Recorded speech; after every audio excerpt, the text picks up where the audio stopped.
to Peg Lawson and my Amatics for subscribing to my channel. Thank you very much.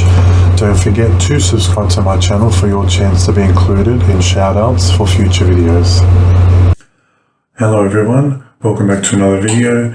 Today I'll be making my double almond bar. This is my frozen almond milk.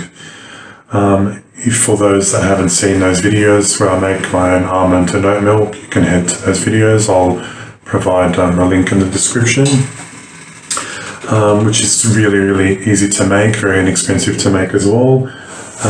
It does take a couple of days, but it's well worth it. I made a really large 9-litre batch, so that will last me quite a few batches.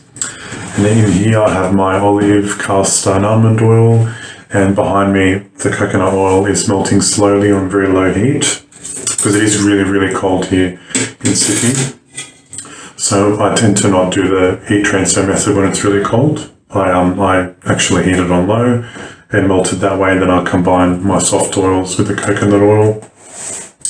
This is the lye. I will add that to the almond milk slowly, and yeah, don't do it too fast because you don't want to burn or scorch the almond milk, so you just do it nice and slow.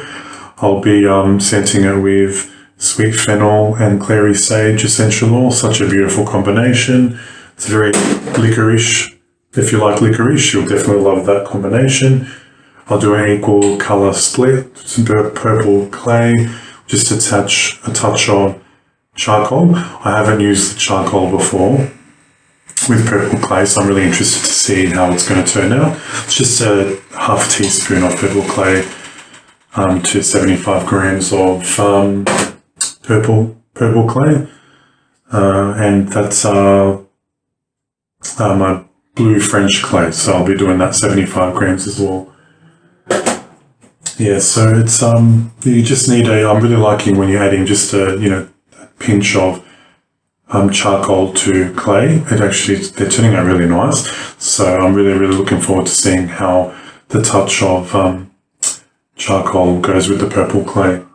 I'm hoping it will go a really nice purple colour. It's going to go a nice purple colour anyway, but I'm hoping that will make it come out nice. So I'm just going to slowly add the almond milk now. So just going to go ahead and start making the soap, and I'll see you at the end.